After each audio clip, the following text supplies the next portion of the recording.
Hello, it's Matt O'Leary. It's very late at night here. The kids are in bed. And what would fit this moment better than something very mellow? Which is why I've got 5 very mellow, very relaxed, very chill new albums that came out this past fall that I think you may have missed. These albums run the gamut in terms of genre and style, but there are some similarities, lots of folk and singer-songwriter stuff, but even some modern classical kind of ambient stuff and some just low-key rock. First up is this very intimate little indie folk album that's got some bedroom kind of MIDI electronics going on. It's got some elements you might call chamber or baroque. It's Whose Dream Is This by Fur Trader.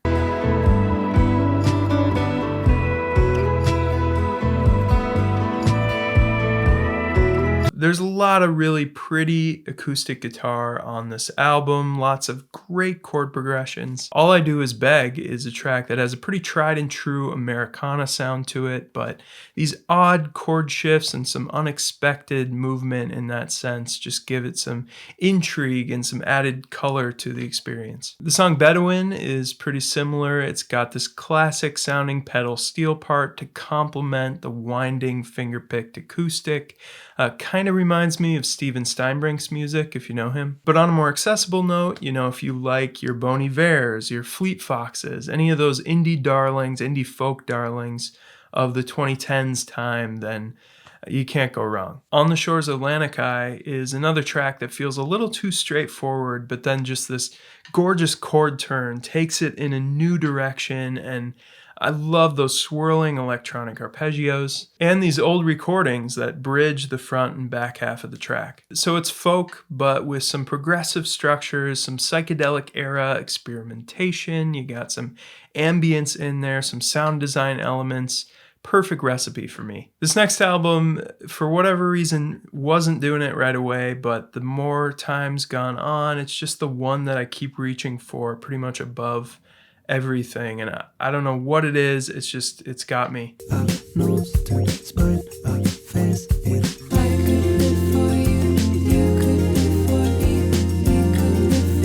Rose Main Reading Room is the 4th album by LA-based band Peel Dream Magazine. They've always perked my ears, but this just feels like the album for me. It kind of marries the sound of like the Stereo Lab woman singer and kind of the languid vocal sensibilities of Sufjan with bedroom pop production that's both intricate and delicate. There's definitely a strong late 60s psychedelic thing going on here. There's symphonic instrumentation, vibraphones, woodwinds, but also a lot of quirky MIDI era indie electronica, some folk stuff too. So it feels on one hand extravagant and stately with that kind of symphonic sound going on, but also homespun and intimate with that bedroom pop. Pretty similar to that Fur Trader album in that sense. And also, if you liked albums that I shouted out in one of my last videos by Chris Cohen or Luke Temple, then yeah, definitely check this out. This next artist is simply one of my favorite female voices of all time. But I've always felt like her sound and her talents sort of outweigh her actual work. To have your children, your flock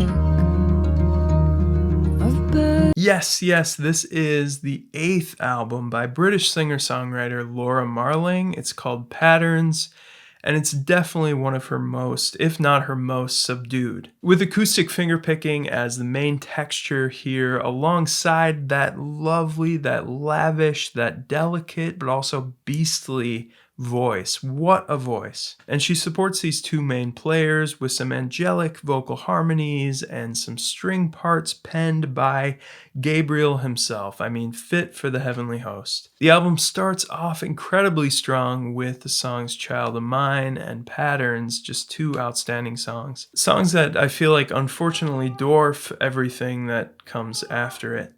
Hey, bud.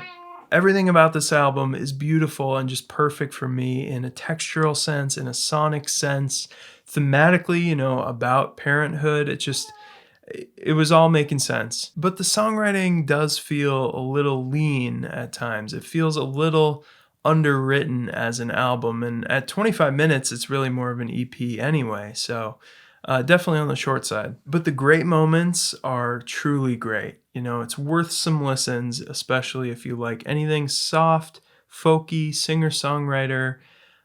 You got to listen to this, but I don't feel like it's quite worth the rating that it's getting right now, like just critical acclaim across the board. But she could sing the phone book, one of those type of voices, like Rufus Wainwright to me, just like anything. Semper Femina, though, is still my favorite album of hers. A Creature I Don't Know is also very much worth your time. This next man is someone who I called one of the 10 best progressive artists of the 21st century, and I thought I was going to get in trouble for that one. I went on the Prog Corner show, and this is definitely not capital P Prog. This is a very progressive artist in his own sense, in his own lane. And that is kind of this modern classical sound, this ambient sound. But I stand by it because no other artist has carved out such a unique and signature and just a recognizable sound and impressive body of work in the world of classical minimalism, at least this century. And that is Max Richter. He's got his 13th studio album out, In a Landscape.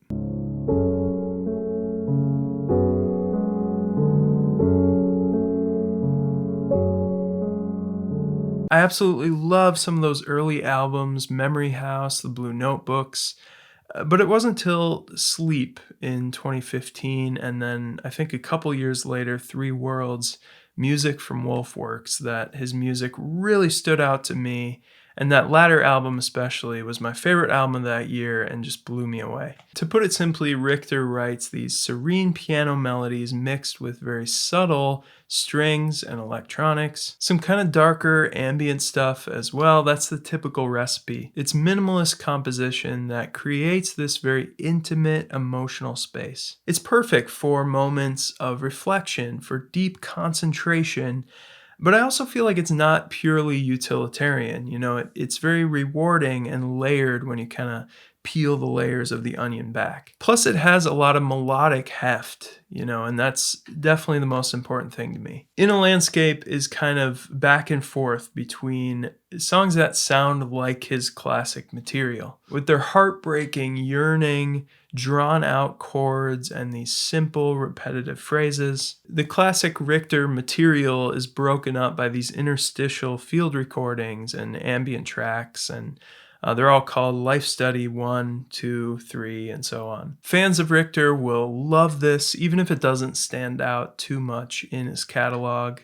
I feel like if you're starting with this guy, then you could start here, but I think I'd go back to Sleep or Wolfworks. I mentioned that Laura Marling has one of my favorite voices on the planet. This next artist is right up there as well, but not only does she have an amazing voice, her songwriting is off the charts as well, which makes Madison Cunningham one of my favorite artists, period. And interestingly, Cunningham teamed up with Andrew Bird for this cover album of Buckingham Nicks, an album by those two artists before they joined Fleetwood Mac. I think the album's from 1973.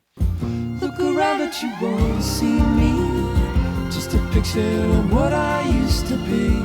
There ain't nothing to say. Strange idea here, a full cover album is not something you hear every day, but I think this drew me into the world of that album, Buckingham Nicks, in a way that I never would have got into otherwise. I probably would never have sought that out. But wow, this album is a gem.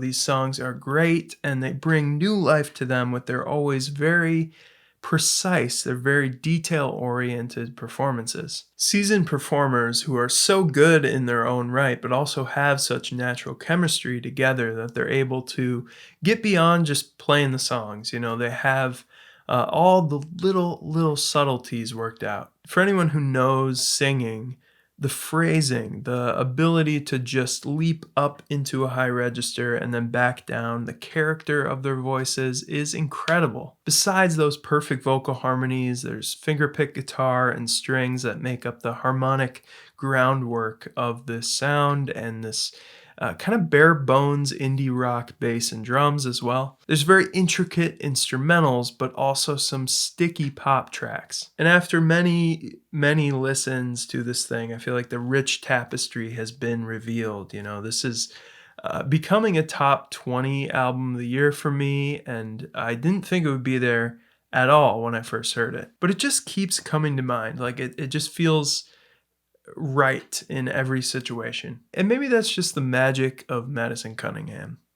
Probably. Those are some great new albums for you. Check those out. Check out my last video as well, where I covered 5 new eclectic prog albums. So really ranging in styles and genres there. And let me know, again, if I missed anything from the year. We're coming up on those end of year lists, and I want to hear from you. So leave a comment below. If you haven't yet, please like the video and subscribe to the channel.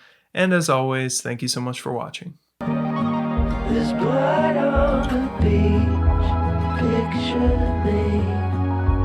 Pixelate.